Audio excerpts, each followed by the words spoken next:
As we all hope an end to the pandemic is in sight, this past year leaves a spotlight on a disease often overlooked, chronic fatigue syndrome. This week, more than 1,000 people living with chronic illnesses lobbied members of Congress for more support. Now, disability advocate Rivka Solomon offers her brief but spectacular take. Leading up to this interview, I was definitely nervous and anxious, but I've done a lot of public speaking. However, what's tricky about doing these kinds of interviews is that you never know when your brain is just going to fly away and I will not be able to remember what it is I want to say. I won't be able to formulate sentences. When I was 21, 2 of my college roommates and I all got mononucleosis at the same time. They got better in a month or so, and I essentially never got better. After a year of being bedridden, I had a few years of semi-remission, but it didn't last. It all came back with a second infection, pneumonia, and I stayed sick for 3 decades. They called it chronic mono, then chronic Epstein-Barr virus, then chronic fatigue syndrome, and now they call it ME/CFS, myalgic encephalomyelitis chronic fatigue syndrome. Most of us just call it ME.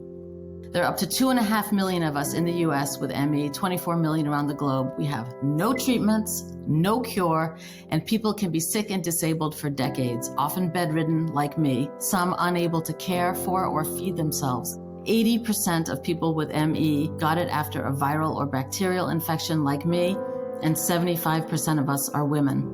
I might look vibrant and full of life right now, but what happens is that many of us with ME, all of us with ME, have post-exertional malaise. That's called PEM, and that means that after we do anything that requires any energy output, we will often collapse. We have a disproportionate payback. So after I do this interview with you, I might end up bedridden and unable to move, literally.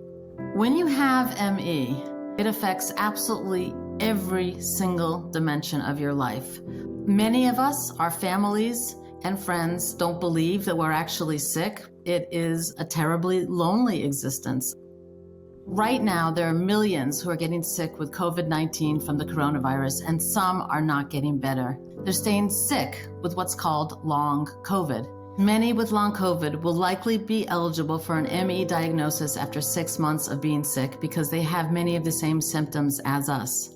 But something truly beautiful has come out of all this. The ME community and long COVID communities are helping each other.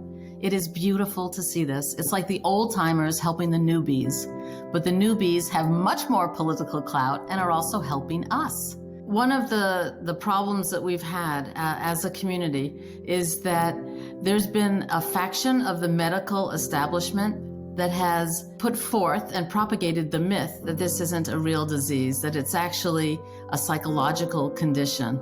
So for example, in the 1980s, Newsweek had a headline on their front, they had a cover on, as you can see, my brain is beginning to go, right? You can see that happening here.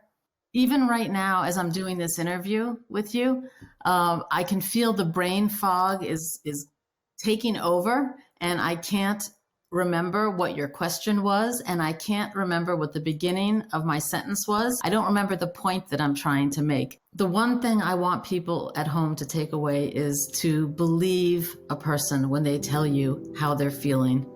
Don't dismiss them, don't disregard them, believe them and have compassion.